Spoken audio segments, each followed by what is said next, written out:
This episode is brought to you by Progressive Insurance. Do you ever think about switching insurance companies to see if you could save some cash? Progressive makes it easy. Just drop in some details about yourself and see if you're eligible to save money when you bundle your home and auto policies. The process only takes minutes, and it could mean hundreds more in your pocket. Visit Progressive.com after this episode to see if you could save. Progressive Casualty Insurance Company and Affiliates. Potential savings will vary. Not available in all states. Well, what is going on?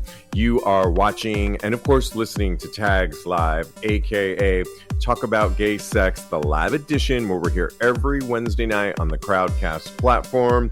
I am your host, Stevie V. This is episode 693, alongside Cody Maurice Doggett. How the hell you doing, Cody? Hello, darling. I'm feeling thick tonight, darling. That's why I wore my little hat here. Okay, nice and thick. I love it. Very cool. Well, we've got so much to get into on this episode. A little later, we've got some hot topics. We've got some advice to give, plus your favorite thirst trap. We are live, so put your comments in the comments section. But first, we love it when you talk back to us. And this one came from somebody that's on our Instagram account, and we want to shout him out. He said, "Hey there, was listening to our latest podcast, 692. We've been talking a lot about tops. Our last episode, we were talking about what makes a lazy top, and he had some things to say about this. We also were talking on a recent episode, 691, about a lot of bottoms finding it easier to be tops and not to bottom for a whole host of reasons. We'll let you listen to those. But this gentleman decided to write in and said, was listening, and it got me thinking on the whole topic of topping. Something that's not discussed enough about is that expectation of someone with a big dick, which I fall into. Most people think that he's automatically a top. I know, poor me and having a big dick, but to be honest, I consider myself more of a side and will always top if someone wants me to. Side note, I have tried toys on myself enough in my queer journey to know it's not something I really desire or need. My special spot, we were also talking about that area that we are drawn to that might be a little bit, what was it? Inordinary was his neck, which I'm pissed about because of all the fun places that get people off. Mine is my neck. What the fuck? So anyways, he loves the show. The neck is a good one. I think there's a lot of nerves going up and down your neck, right, Cody? And I think it's really, okay. He goes by, if you want to follow him, at Secret Agent M and the letter or the number 8. M at Secret Agent M, the number 8, M8, and you'll see how big he is. But Cody, just to break down what he was talking about, that he is of larger size, and I can vouch for it. I looked at it, and it is pretty big. So most people do put him in that category automatically. I am not on the small side, and you are either. And people have often done the same thing for me too. And then, really? Years ago, I was always a bottom for years and years and years, and still enjoy bottoming. But recent years, as I've said on my show, if you listen to the show, I've enjoyed topping and being a lot more verse. And so now when people see it and then I do top them, it does kind of go in linear line that, oh, right, that makes you top. A lot of people associate bigger tools with topping. Does he have a point? But doesn't he have a good, he's being a good sport about it too, because even though he'd rather just be a side, he will top his hungry bottoms. And that's what it is. You got to give the bottoms what they want. And at the end of the day, that's what they want. They want a big dick. So of course, when someone sees a larger appendage down there, they're going to automatically assume. I feel like that's par for the course. And I feel like if that's the burden that you have to bear, there's worse burdens to bear, I feel like. So, but assert yourself at the end of the day, and don't do anything that you don't want to do. If you feel like there's big dick bottoms out there, maybe that's something that you can explore. If if you would like to. I know you said you're more of a side, but there's also that component that you can read into or explore a little bit more. Yeah, I think he said he's tried every toy underneath the sun, and it's just not his thing. He's more of a side, and we don't give enough credit to the people that just want to be sides. And there's a whole host of other things you can be doing. And clearly his neck is sensitive, and that's something he likes. Yeah. And so, but no, we appreciate you writing into us and letting us know, because I do think there's an automatic assumption that if somebody has a huge dick, that they're the top in the room, and we shouldn't. And the more we talk about this on this show, we can dispel those myths. And not everybody wants to be top or bottom, so as well. So, yeah, side is a perfectly valid sexual preference. There we go. Absolutely. Yes. Oh my gosh. We are live. Many of you are watching us live. Bryce, watching us live, says, as a bottom, an average dick is more pleasurable. I do not want to be saying Hail Mary every time a huge dick comes out, laughing out loud. And I agree. Yeah, a lot of people are intimidated by that. And you either want medium to, if not small at times, because those large ones, it takes a whole... Yeah, you are shouting out Hail Mary or every other prayer under the sun. So I don't think I've ever bottomed for somebody that was over 6.5. Okay. Yeah. I have in the larger 10 category at times, and it's a lot of work, but it's fun. And yeah, I was looking at and a lot of breathing. Yeah, a lot of breathing. And I would put it in the more advanced category. Not intermediate like me. Right. Hi to James. Hi to Doug. Hi, Teddy, if he's watching us live. Hi, Diego. Hello, James. Keep those comments coming through. All right. Well, it's time to get into our first topic on sexuality, and this one was really interesting to me because it came from somebody writing in, and they wrote into a site that we go to a lot, and they said, my partner lost his sex drive after we committed. Now what? Here's what he had to say. My partner and I are going through an identical thing where he lost his libido after we settled into a committed relationship. He says that we love each other so much and have talked about it a bunch, but plus he's had therapy regarding finding ways to bring sex back into our relationship. We are open, which also helps scratch the itch, but he is the man I love and I need to be with. We will get through this and find each other again. He goes on to say, I am doing everything in my power to give him space when he needs it and put zero pressure on him. But the truth is, when we are together, I am on fire for him, and it's hard to continually feel rejected. This is a really interesting topic because I brought it up to talk about this particular issue, but also I wanted to talk about different libidos at different times as well. And somebody might have a huge libido and be horny all the time, and somebody else might not as much. And so matching those up sometimes isn't always the easiest thing. And I think that he brings up some good points about their relationship. How do you feel about their situation? They love each other so much, but that actually one of them isn't sexually, his libido isn't as charged as the other one. So, I actually kind of went through something like this. First of all, I want to say it doesn't sound like he has lost his sex drive because they still hook up with other people. It sounds like he's lost his sex drive for somebody that he's committed to. So that's a big difference, and it's a red flag I wish I would have seen sooner. But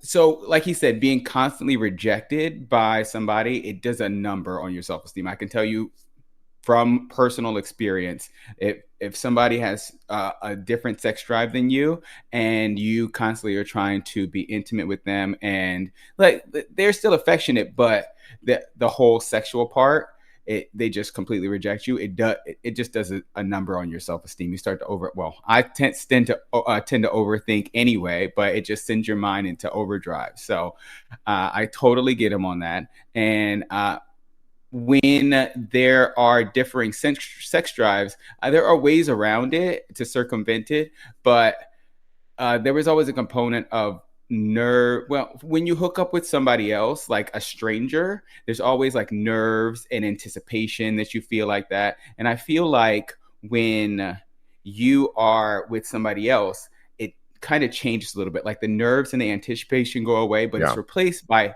intimacy and love and connection.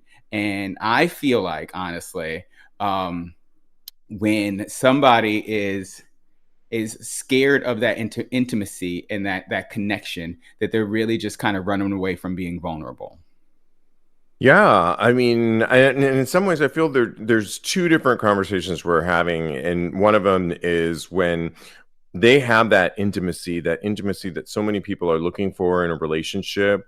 They seem to love each other so much, but what happens when maybe that fire is gone?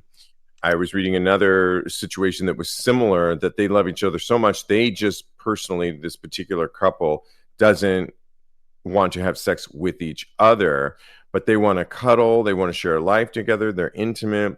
And I think that's a legitimate relationship if you're both on the same page with that. Yeah. If that's where the article where we got that from, actually the person that put it together, that's his current situation and he's fine with it. Him and his partner are fine with that. I think when it comes to different levels of libido, that you can work out. So, I mean, just living together now in my relationship, we have different times when one of us might be more hornier than others, but we've talked about it a lot to figure out times to make it work. But sometimes one of us might be more than the other one, but sex is still there.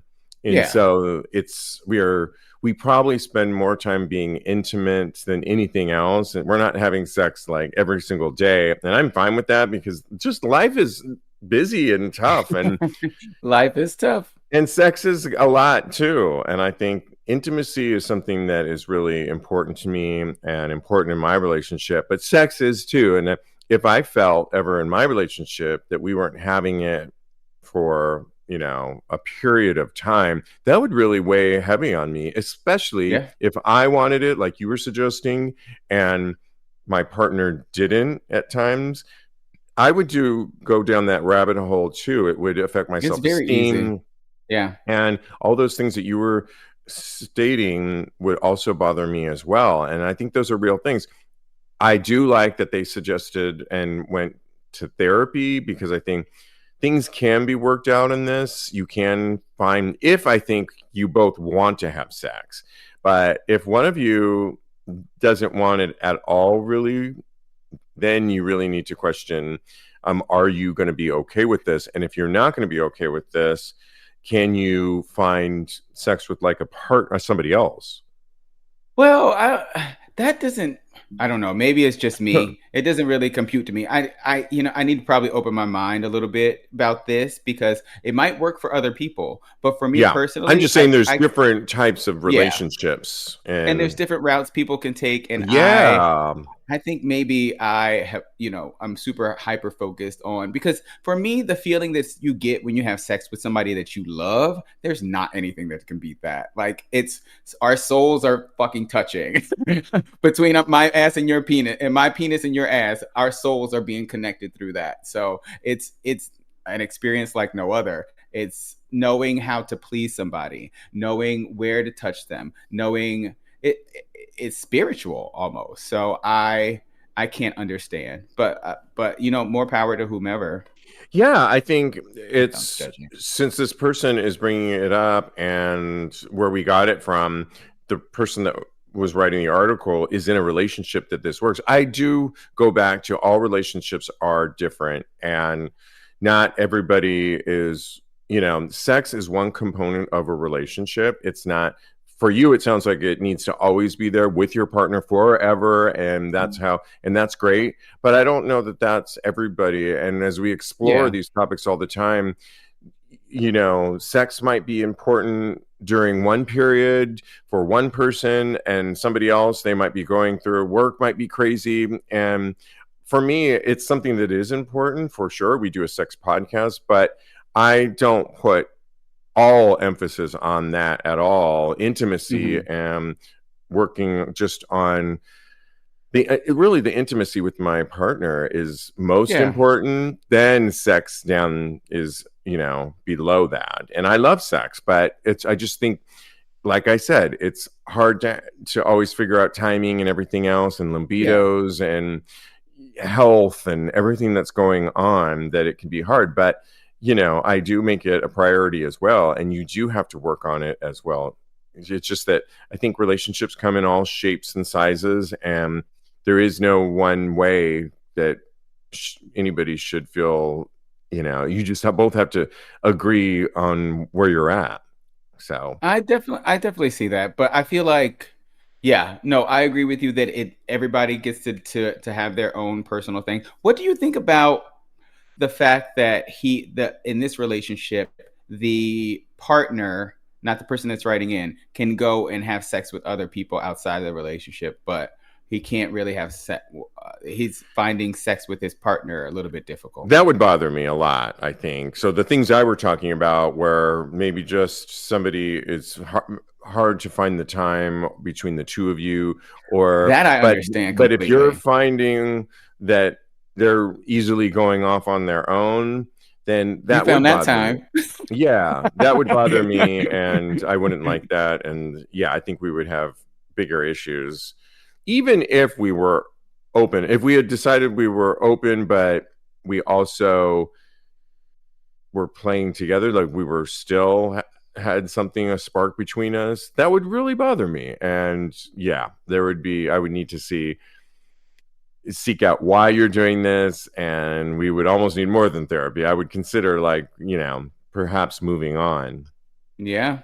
Well, you know what? I feel like some people out there, they feel like they don't want to show a seedier side with their partner. I feel like they think that they have to be chaste, or they have to present a certain image to their partner. And I think that that's a complete falsehood. I continue to tell my ex, I want the slut. I want the best part of you. I want every bit of you. I want that. So I think that when it comes to partnerships like that, then I think it behoove everyone, and I'm speaking for myself mostly, to go in with your whole self. Like, be vulnerable. It's worth it.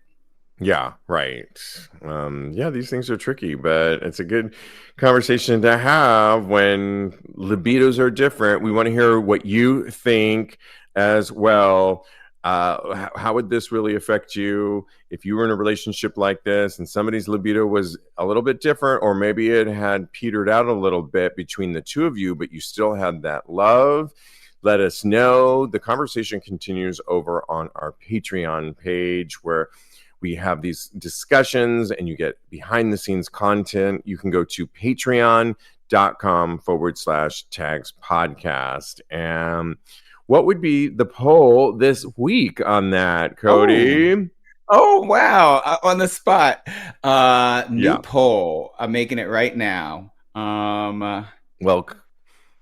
Would you? Okay, I'll type it in, and then we can keep. And that way, you guys can vote on that. All right. Well, we are moving on to our next topic of sexuality.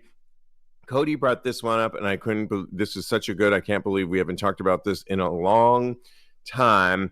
But we're talking about our first time having sex. What was that experience like? And we also want to hear from you as well. My very first time, I have to kind of think about when was my first time, because it all happened in college. And I had a few early experiences that most of them were good, but a few of them were not good. And you want the very, very first time? Mm-hmm. Is that the question? Yeah, let's do very, very first time. Yeah, and if we have time, we can foray into some other ones that maybe followed after that. But Okay. my very, very first time, I was a gymnast at UC Cal Berkeley, and I was on the gymnastic team. And I remember we were on a break, and I was walking from campus to where I was staying, and there was a guy following me in this big car. It was the early 90s, and I think it was like a big, I don't know, Chevy or something like that. He had the windows rolled down. It was summer, like getting close to summertime. It was warm, and he was like following me along the road as I was walking with the passenger window side down. This is like a horror movie beginning. I know, I don't know. looking, and I know it is like a 90s horror film. And he was like looking out at me, and he had like a buzz cut, kind of that army buzz cut look, and a bigger eye.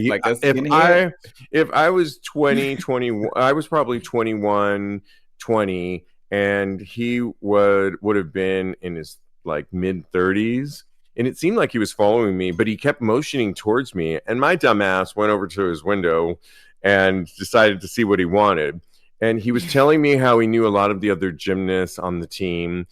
And I should ask one of our former guests, Will, because he went to UC Berkeley to see if he knew this guy. And he did a good enough job to get me to get into the car, because he said that he knew all the other gymnasts. And yes, they hang out with me and this and that. So he brought me to his condo about 10 minutes away, off campus, and I went with him, and I'll never forget, we were like sitting downstairs. He ran upstairs to go change. He comes back down in the shortest shorts, and he's sitting across from me on his patio, and I'm sitting kind of nervous. And as he's spreading his legs, he was kind of a big guy too. He was like 6'2", 6'3", and had these big legs. A lot of details on this. I love this. Well, I remember it visually. And as he's opening his legs up, what pops out, he's wearing no underwear, is his dick, which he knew what he was doing.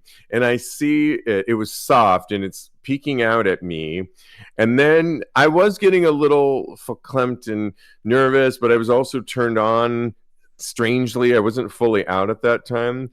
And he decided to then, he could probably tell that I was looking in that direction. And he said, "Can I give you a tour of the rest of his townhouse?" Which was just really like, one of those 2-story back in the day townhouses that they were just blocks, and there wasn't that much decor. It was just carpet, and I mean, it was not bad. So we go upstairs, of course, and somehow we make it into his bedroom, and he gets on the bed, and he asked me to come over. I literally climbed on top of him, took my hands off, and he had his shirt off now. And we didn't even do anything, but I like rubbed on him, and I came all over his chest. That's how excited I was, I think. Oh, wow. But then I felt he also had a scent too that it wasn't a bad scent. It was just a scent that I didn't really like. That's amazing. It was okay, but he creeped me out at the same time as I just think I needed that first experience. That was the title of this, that first experience. I needed to be with a man. I had pent up all this adrenaline for being with a man for all of these years. He was the first one that came along. He wasn't bad looking or anything. He was just a little predatory-ish. And I could not get my underwear and shorts back on quick enough. And I said, "Oh, I got to go." He's like, "Wait, you don't want to hang out? We can hang out." And, I said, sweet, though. He was okay, but I made him drive me home immediately, which he did. I think we got together a few more times, and then the creep factor was just really bothering me. But it wasn't the worst experience. I mean, I didn't get murdered, which is really good. Thank goodness, I think. Yeah. And that's whoever you are. He was, since you entitled it first experience, first time, it was like I just described. I needed that to release, finally, to be with somebody, and he wasn't the worst case scenario, I guess. So yeah, pretty crazy. That What is a was great story. Mine is nothing Before like you that. tell yours, we are live every Wednesday night. You can join us on the Crowdcast platform. You can always get the link on our website or go to our social media at the end of the show. We'll give our handles at the end. Doug, hi, Doug, watching us live, says, I was 15 with the neighbor's cousin. He was 16. What? Ooh, this is juicy. In the basement bedroom of my parents' house. Juicier. It was quite awkward to say the least. Oh, it sounds well. See, when you paint a picture, that sounded pretty hot. That But sounds hot. yeah, 15 with the neighbor's cousin. He was 16. Wow. Oh, yeah. I like that one. Keep those stories coming. We also want to hear from you. By the way, what's the poll question for the week? The poll question is, would you break up with your significant other over different sex drives? And the options are yes, I need it when I need it, or no, I understand my partner's needs. Got it. And those listening to us, go over to our Tags Patreon community where this will continue all week long, but vote today. Would you break up with your significant other over different sex drives? I'm going to say no and just vote right now. Okay, keep those votes coming in. Cody, you brought this up to me. I did. There has to be a story about your first time, your first experience. So it was in college, just like you. There was this club that was in I went to college at ODU in Norfolk, Virginia, right? And there was this club that caused me to fail all my classes. It was a gay bar, but it was 18 and up. So, and somehow we were drinking back then. So I don't know how that was happening, but I remember having plenty of Zimas at the bar. So, oh my God, Zimas!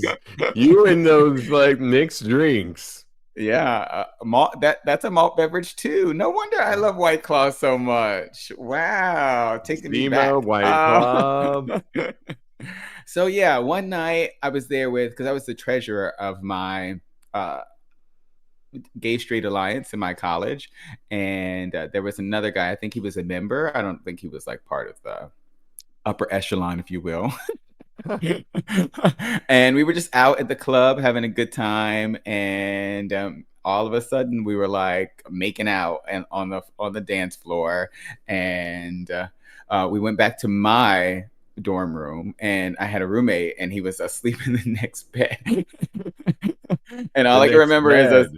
Yeah, in the next bed. And all I can remember is us having to be like really, really quiet. He had a really big dick. What did you do? We just fooled around. We did penetration too. So yeah, it was. Yeah. Because I had fooled around with like guys that were in my neighborhood before, like friends that I had, kids that I played with. Not kids, just like. So this really wasn't your first time. I don't want to say I was an underage whore. Okay. But I played around with people that were my age when I was much younger, like 12. Nothing, no penetration or anything. Well, we did some dick sucking. So okay. Yeah, but this was my first penetration experience. Well, and you have a similarity to Doug where he says along with the 15-year-old he was 15, the other guy, his neighbor's cousin, was 16. The caveat was my grandparents lived with us and they were upstairs. Oh my goodness. Not quite as bad as somebody being in the next bed, although I don't know, your grandparents are pretty how deep into the basement was this? Because yeah, that would freak me out if they ever found out. But yeah, that's kind of crazy. Yeah, my mom was a single mom, so we got this. She was at work. I ran a little rampant sometimes. when she was at work. I love it. That should be our next poll question. Basically, was your first experience a good one or a bad one? And if you want to explain a little bit more, we would love to hear more. And that is our next poll question. I guess mine after telling you that, was for the most part a good one, correct? And I gave you that long explanation on why, to me, it was a little bit creepy and so forth. But it wasn't a bad one, so it was a good one. I had some others later on that were better, but yeah, it wasn't bad. Yeah. Your first time is always like,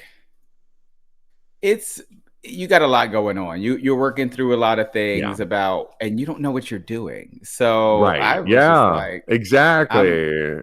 There's a lot of anxiety and on and on. Bryce says, my first real sexual experience was in college during study abroad in Germany in the car. Oh, I like where this is going.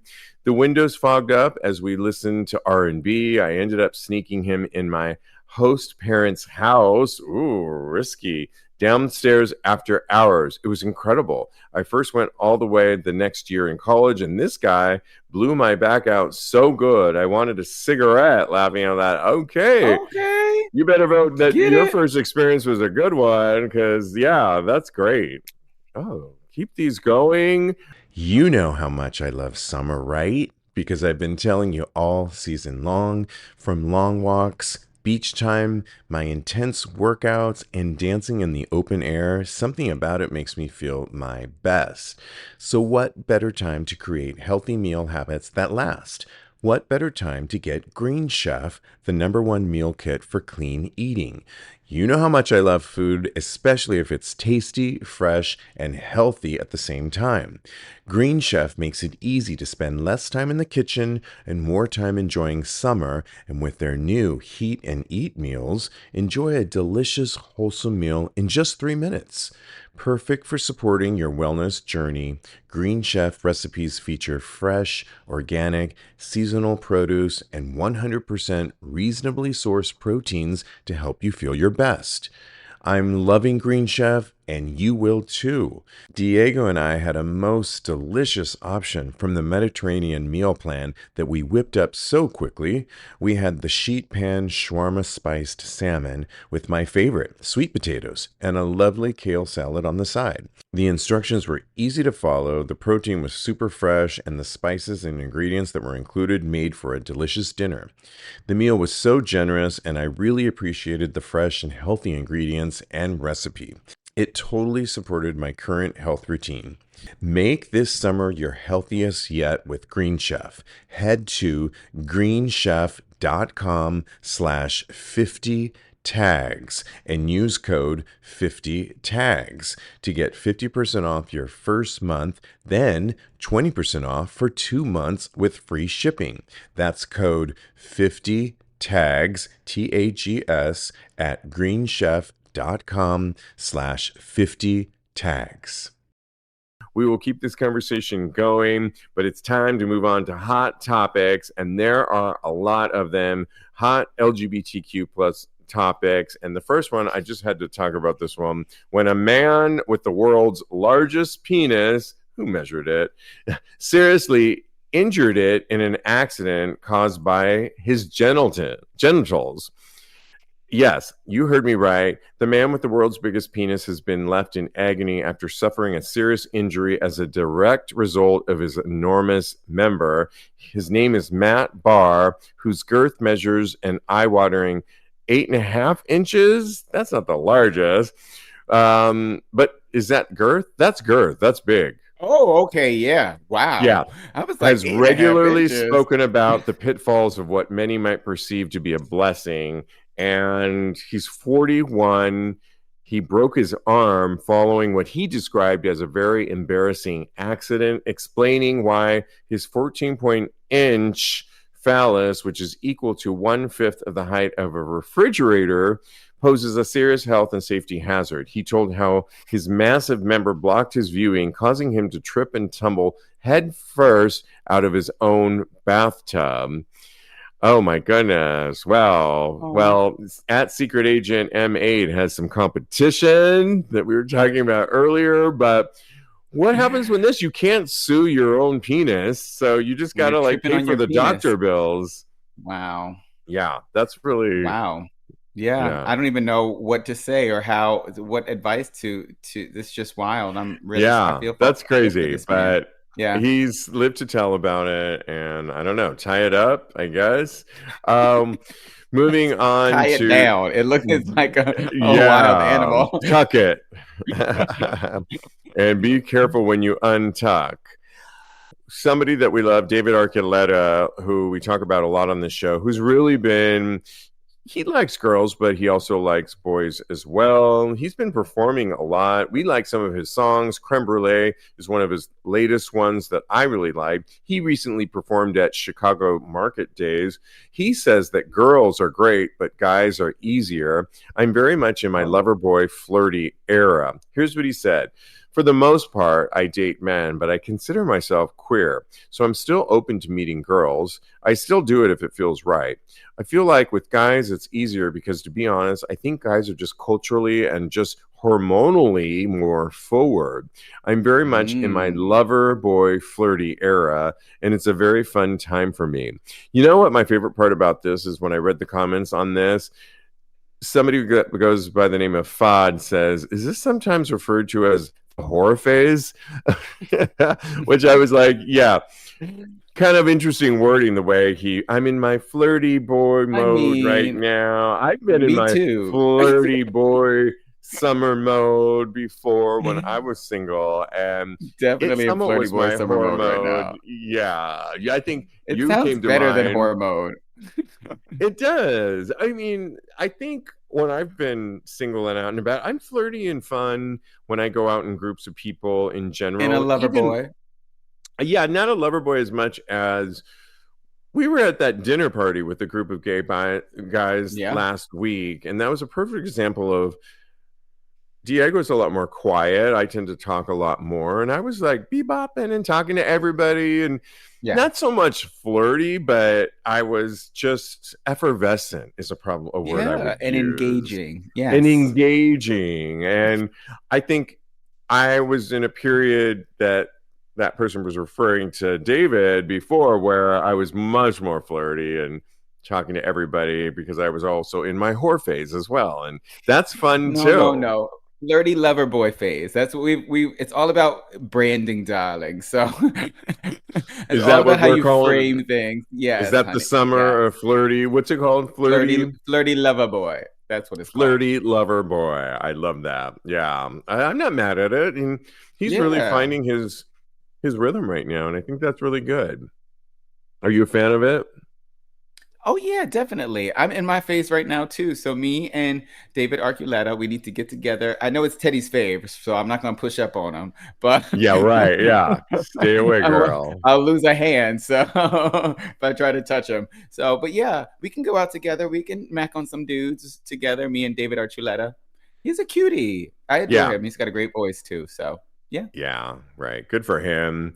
All right. Well, moving on to hot topics, more hot topics. Hilary Clinton urges same-sex couples to get married. Quote, they will do to gay marriage what they did to abortion. She said American voters, and to some extent the American media, don't understand how many years the Republicans have been working in order to get us to this point. It took 50 years to overturn Roe versus Wade. The Supreme Court will hear a case about gay marriage. My prediction is they will do to gay marriage what they did to abortion. They will send it back to the states. That's kind of what we were alluding to the other day, is that if and when they do hear it, which I'm hoping she's wrong, but if they do, they could send it back to the states, and then you might be married in one state. It might make them realize in another state to recognize it, but it might not.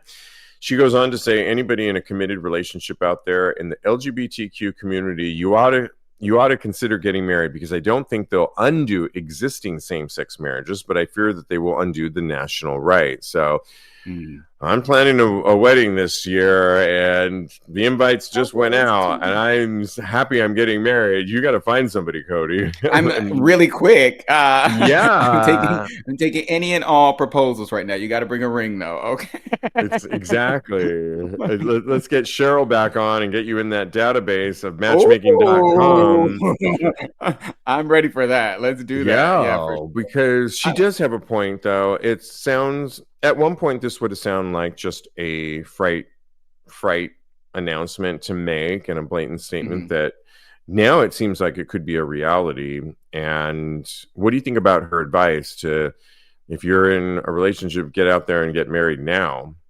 I mean, I think she's being very practical, and I'm glad she agrees with us. And I feel like this is something that has been on a lot of people's minds. And to hear someone as prolific and that knows so much about the inner workings of the government, like Hilary Clinton, say something like this, it should put people on alert. So, yeah, they go back to not to bring Kamala into it. They constantly bring up the clips of her saying, "Oh, he's going to do this when he gets in office. Oh, he's going to do that when he gets in office." And she's been right. So maybe we need to start listening, okay, to these beautiful, talented, intelligent women.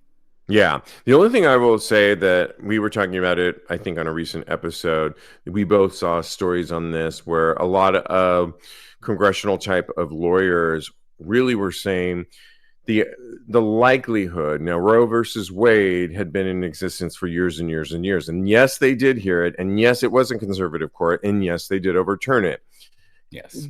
Marriage, same-sex marriage has only been around for 10 years. And many of these think heads basically alluded to the fact that it's too soon for them to even, just because Kim Davis, hate even saying her name, brought it up, doesn't mean that they're going to. They hear a lot of potential cases that they could take on. And one that has been only in effect for 10 years is very unlikely for them to take on right now. Mm-hmm. But it could, and she is right, it could go back to the States, and it could make it really tough for a lot of people. So I'm just really, if you are in a relationship, maybe consider what Hilary is stating and grandfather your marriage in. But let's just hope it doesn't come to that. Hit me up, okay? Yes, exactly. Okay. Staying on hot topics. Well, Pope Leo, remember, the new Pope basically said that he is not endorsing same-sex marriage, talking about same-sex marriage, but he welcomes a pro-LGBTQ plus reform group to the Vatican. What am I talking about? Well, basically, this October, a shift will happen in Rome, just like its predecessor, Pope Francis. Pope Leo will be opening the Vatican doors to We Are Church, a reform-minded Catholic movement that has long advocated for inclusion, particularly when it comes to LGBTQ plus voices. It is a shift, I think, to what he said before about not wanting marriage in accepting marriage between same-sex couples. But some are saying this is really good, that he is really welcoming our community into the church, but others are saying that it doesn't go far enough. What do you say to this? I think any step forward is a good step forward, especially when it comes to the Catholic Church, because I feel like they've been taking half a tenth, a hundredth of a step for the past 100 years. So I think that this is fantastic. At least he's willing to hear other opinions and differing views on everything, and for him to be inviting this progressive Catholic organization, like. It's not like it's a progressive, different denomination of Christianity. It's actual Catholicism and how people want to evolve it and bring it to the next level to where it's more inclusive of everyone. So I think it's a wonderful thing, and for the Pope to be doing this is pretty. It's amazing, honestly. And how will this show up? Basically, 8 representatives of this We Are Church will attend Holy Year, gathering of synodal teams and participatory bodies at the Vatican from October 24th through the 26th. And while the group isn't new to the Vatican stage, it joined a major social gathering with Pope Francis nearly a decade ago. And it will be its first formal invitation to a Holy Year event. Christian Weisner of the Voices of We Are Church put it simply: the movement hopes that the synodal spirit, the sense of dialogue and connectedness that Pope Francis emphasized in 2023 and 2024's synod assemblies will remain alive and visible. And with Pope Leo taking up the torch, there's optimism that these conversations won't be shelved but expanded. So, yeah, I second your motion that this is progress. It's in a seat at the table, if you will, to something that is really monumental in the Vatican that happens every year. And to have that inclusion for an organization that looks at our community is really big, I think. I agree. Yes, exactly. Moving on to Florida is threatening. Florida's threatening to blast rainbow crosswalks away if city governments won't do it. And of course, it's Governor DeSantis who's threatening the Delray Beach and Key West for defying anti-pride directives. Is Orlando Pulse-inspired crosswalk next? They ask the question. This is just, I can't stand things like that. What do you care about a rainbow-colored flag? And Governor Santos is just up Trump's ass and just wants to, like they want to erase Black history from Smithsonian museums and even beyond that, as if slavery never existed. And it's not like that's only you're going to learn. They want to also take away anything that is representative of diversity and culture. And seriously, a rainbow-colored crosswalk, typically in neighborhoods, shouldn't affect, offend anybody. And they just need to, I hope they keep it and defy him anyway. What do you say? Well, some of the smaller cities are, they've already taken a lot down, but cities like Miami and Orlando, where the Pulse has a whole mural around that crosswalk. So I think they're going to give them a run for their money around there. So I think this is just a reminder, like with gay marriage and Hilary Clinton, that we need to be out there in the streets fighting this nonsense, because we're not going to be erased at the end of the day. Thank you. Let's remind you to take our polls. We've got 2 of them. They will be up all week on our Tags Patreon community. We're asking the question, would you break up with your significant other over different sex drives? Yes, I need it when I need it. No, I understand my partner's needs is number 1. So far, it looks like no, I understand my partner's needs is in the run. Cody, I feel like you're on the other end of that. I'm on Lonely Island, yeah. Well, we've got, okay, so that's just tonight, and we're going to continue this all week long. We'll read more of these when we talk to you next week on Tuesday's show. Here's our second question. Was your first experience a good one or a bad one? Feel free in comment section to let us know either today or on our Tags Patreon community. So far, it's yes, it was like a Disney movie is where we're headed with 75%, and no is the other option. It was like a horror film, like we say in New York. Let us know how you weigh in on that, and we will post all week long and tell you the results. Okay, it's time to give some advice, and we wanted to do this one about a throuple. How do we balance individual wants and shared commitments in a throuple? For the past 8 years, I have been in a throuple. My original partner and I are the same age, and our third partner is a quite bit younger. For the last 5 years, we've lived together on a rural property. Before our younger partner joined us, my OG partner and I traveled quite a lot, both overseas and domestically, including a couple of overseas trips together and several. In the early days of our extended relationship, my original partner and I traveled. He goes on to say that we care for a lot of animals on the property, quite a few of which belong to our younger partner. But about a year ago, he got involved in the goat breeding community, and we met a new group of friends, including a gay couple. They recently invited him on a gay cruise. He asked if we wanted to go, but it's not our style. So we said no, meaning my original partner and I will care for the property while he's away. Yesterday, I found a similar regular cruise around the same time. So I suggested to my original partner that I take the trip. I thought it would give us a shared experience. This goes on to, it's quite long, but they're basically questioning the throuple and the relationship on are they in trouble if they don't all go on the same trip, correct, Cody? And if two of them go on a particular trip, what does that mean for the third one, correct? Yeah, well, I feel like when I read it, the third guy that was going on his own trip, when he found out about the trip that they took separately, he had an issue with it. So I think that's an important component too, because I don't think they even discussed it with the third guy. But I was trying to reread it.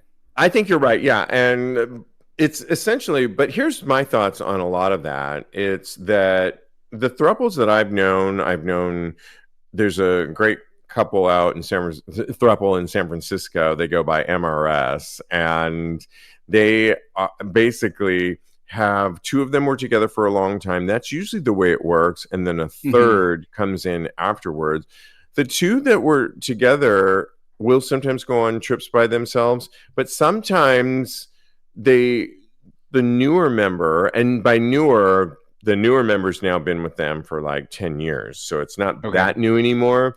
Sometimes because of scheduling and work, that two of them will partner up and go on a trip together. The other one knows that, and he's not mad at that.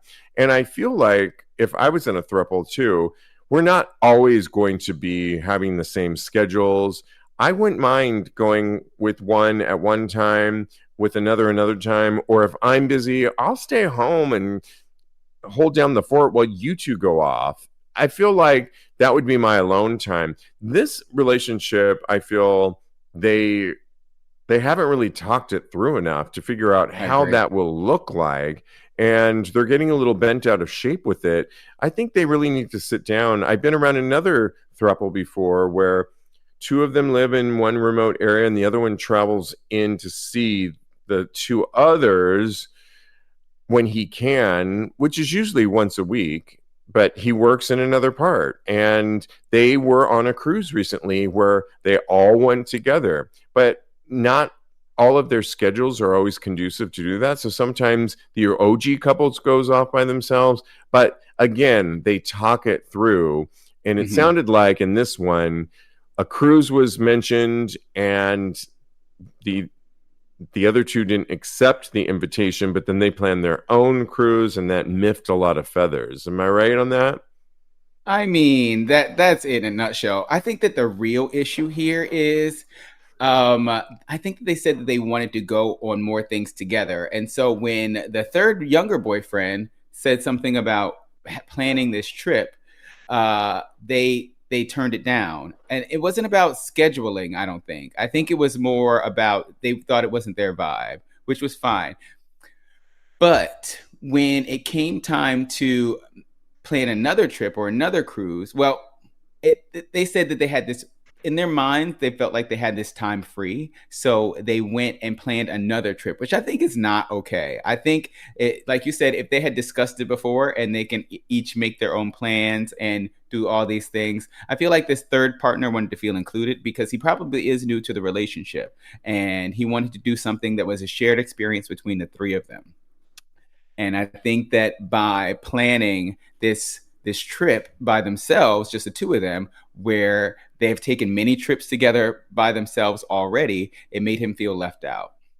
And all this can be worked out if they just sat down and they're a group now. They have to have a meeting. And it's that much easier, I think, group meeting throuple meeting, whatever you want to call it. Yep, throuple It's meeting. probably Let's do even it. the one thing about being in a throuple, I think, would be calling a meeting would be that much easier. You know, when you have to talk to your partner about something and it's you're trying to find that right time, is he in the right mood? And you know it's something that's dicey sometimes. I mean, I know I'm talking for myself sometimes You about know what? I certain never do that. sensitive. Well, if it's Maybe something I like a did. sensitive topic or it's something that I really want him to do to say yes to, then I often are looking for those moments. But I feel like if you were in a throuple, it's so easy to call a group meeting and just get that going. And this is something that's important to them. They could totally hammer this out and figure it out about what's important to each one of us in terms of when we travel.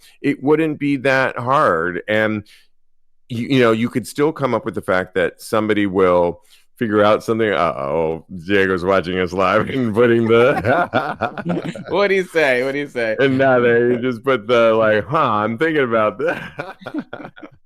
Be careful what you say. No, I'm joking, baby. But communication seems lacking, according to Doug. And yeah, I agree with that. Let's move on to, this is an easy one. And while I'm doing that, I'm putting thirst trap in your messaging here so you guys can vote. This was such an easy one, though, that we were like laughing. Somebody was asking for advice on Reddit, and here's what they said. Grocery shopping date. I proposed going grocery shopping together as a date to 2 different guys now, and neither of them have been interested. We gone on different dates, dinner, movies, drinks before and since then, but for some reason the idea of going grocery shopping isn't of interest to them. Is this a weird idea? Can I just say yes? I think it would be a fun time and a chore we both have to do anyways. Oh my God. All I can think about is I live really close to a grocery store. In fact, I live above one. Exactly. And I am in there often 3 times a day because it's kind of like my cafeteria. I'm always figuring, I forgot this, but it's like right there. I'm right in there. And out. I know staff members there. I know too many people that work there that they would, if I was going on a date, they would start to figure out, here he is with another one. Here's Steve with another one.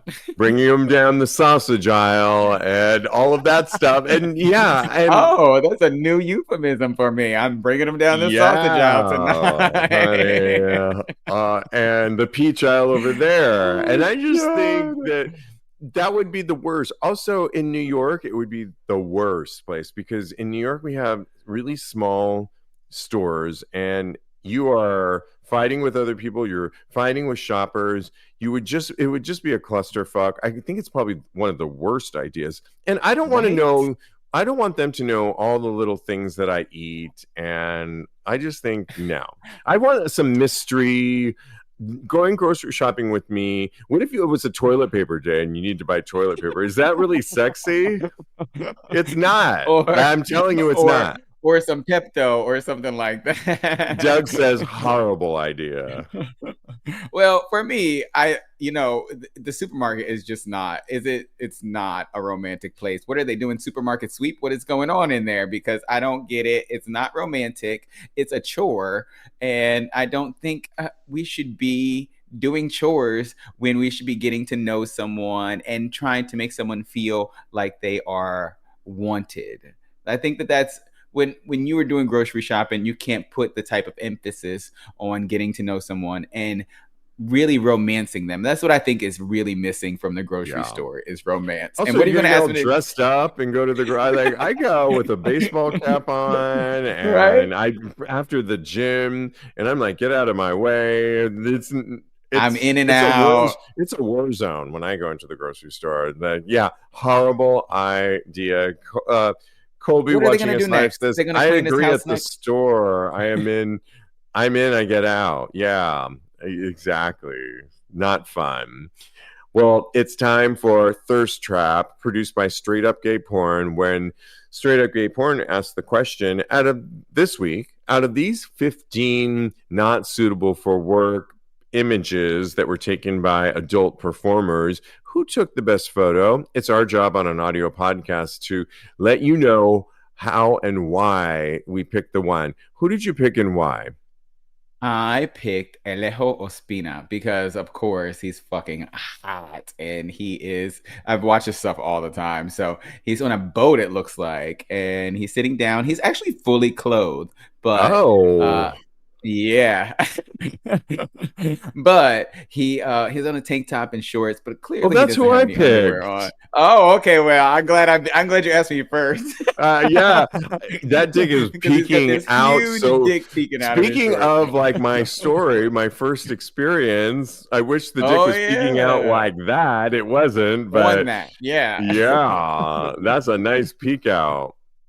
He wouldn't be creepy to me. I would be like, whatever you want, baby. I love it. Yeah, it's really a sexy picture, and he's in number 2 right now because I voted for him. Tom Selleck, so I get it. He's giving an updated Tom Selleck, right? Yeah, updated he's 2025. Glasses. Yeah. Diego, my partner, watching us live, says right below him, Jolien, who is very sexy, I would say, taking a selfie in the mirror.